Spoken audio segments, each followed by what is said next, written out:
the 29 trong năng của chua này còn nó lo lù lo nó thì what do you have nó chỉ có mua đắt gì này sai đến đó chỉ còn nó cái này nó thì use questions with have to ask someone about the things they own. Do or does are used to form the question. Chỉ chỉ là lù thì have nó vậy muốn nu này à mua chỉ lù nu muốn nu lù tu tiên nên cho tế giả không là mua này à thế chỉ là lù do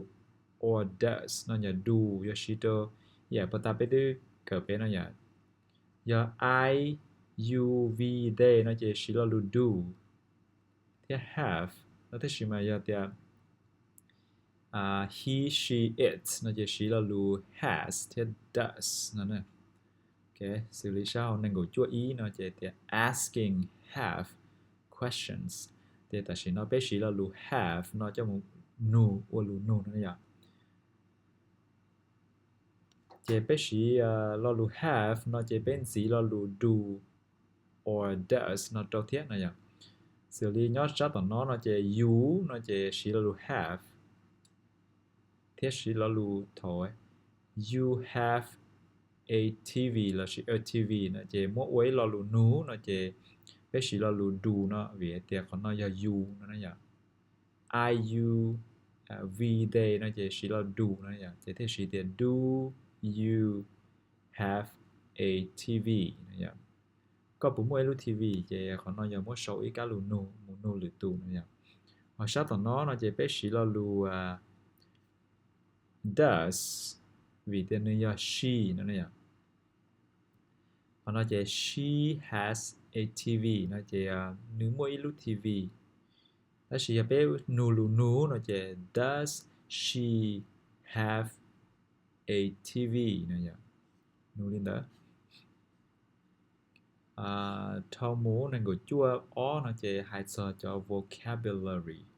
household objects nó chỉ sao thế household nó chỉ hậu lú và lú chế tết khổng của nhau hậu lú và lú chế nó vậy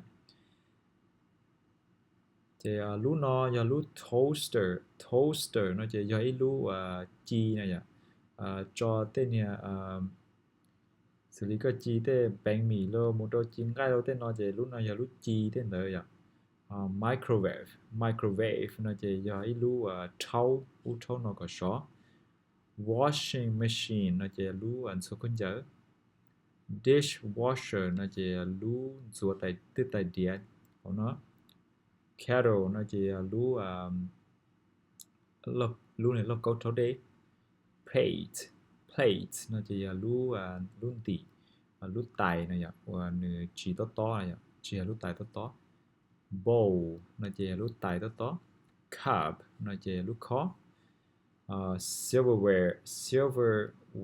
nó chỉ lú mega chỉ để silverware nó chỉ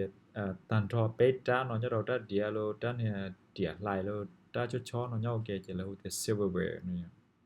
knife nó chỉ trả địa nó giờ trả địa cho nó chỉ fork trả địa nó mỏ nó chỉ spoon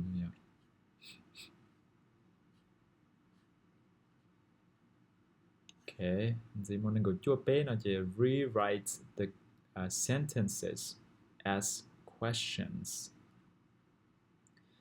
thì còn nó mà lấy thì có mua sâu đua nó nhỉ mua can đỡ nó sâu đua qua lù nu nó nhỉ thì còn nó chỉ xử lý thì she has an oven nó mà oven do bà ta biết sai bộ mà lú oven mà giờ ấy lú nè khó chú rau món nó này nhỉ thì còn nó mua sâu qua lù nu nó chỉ does she have an oven này nhỉ thì tụi bọn này là sẽ nữ bố mua ít lú khó chú này nhỉ thì khó và chia luôn nô thì nữ mua ít lú khó chú này nhỉ thì hậu nó chỉ they have a toaster nó chỉ thảo bé chỉ là lú they nó chỉ là lú do là chỉ she does ý là she nó là thì có sau của nó chỉ có sẽ do they have a toaster này nhỉ thì có mà đi sau thành ra một trò câu nó nên gọi chua plau từ nó chỉ listen and mark who owns which objects còn nó chỉ còn mlung nó là mlung thì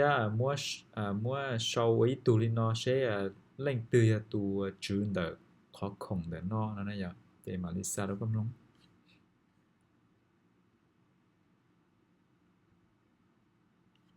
use the charts to create 9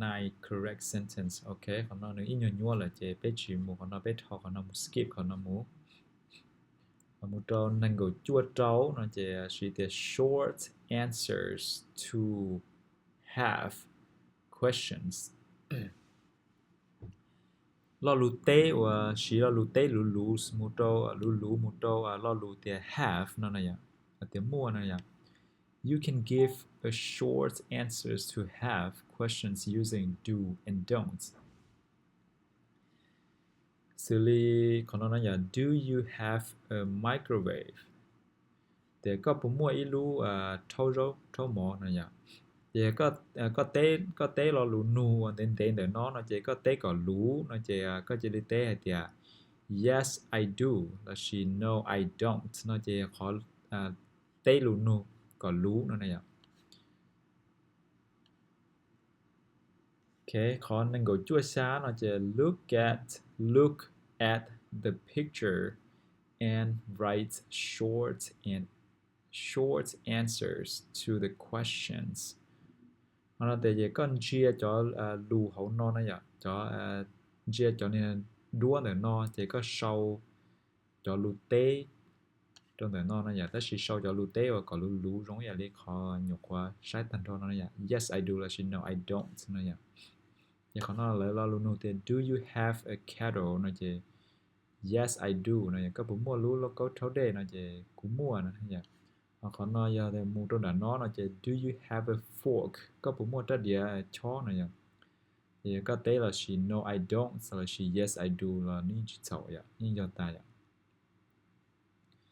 họ sẽ tao nó chỉ là luôn nên gọi chua gì nó chỉ look at the picture then answer the questions out loud. Còn nó chỉ là hai còn có hai lu nó vậy, hai lu còn tờ kia, hai cái có tờ lu nó rõ nó vậy. Xử lý còn nó chỉ does Noah have a dog nó chỉ Noah nó chỉ là she does vì thì tụi tin năng nó là he nó vậy, như tụi tin năng chỉ hữu thể he nữa. Thì có dành sự khi là cái yes he does nó vậy, tế cái giống gì lu xí. Nhưng bên nó mà lại chỉ tao khi cho khỏi he she it đó là mà thầu hai cho he she it thì nhưng always là chỉ bên she là lu does ta lý sao vậy và đầu tiên bên she là lu you I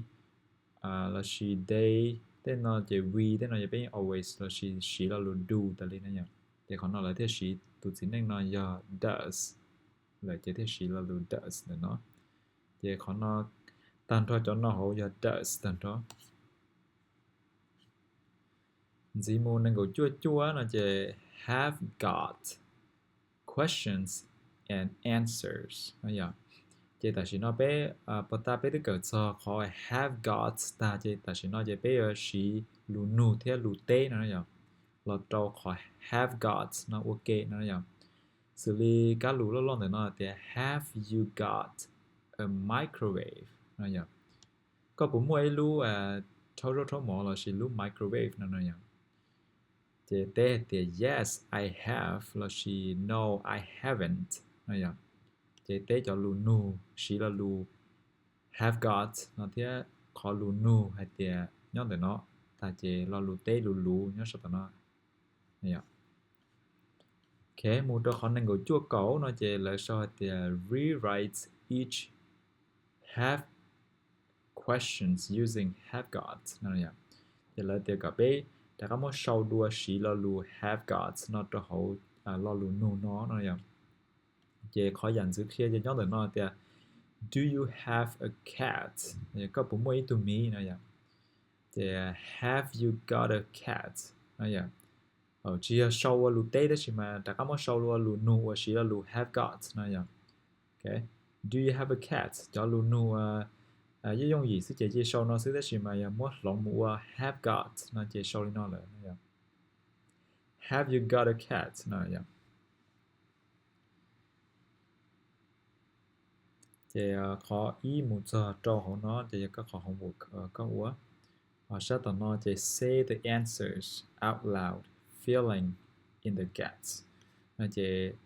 nhận lo luôn nhận cho nó còn nó rõ nó nhỉ thế tế cho luôn nu họ nó nhỉ. Ok chỉ chapter 29 là chỉ trong nên của chúa chỉ tao nó sẽ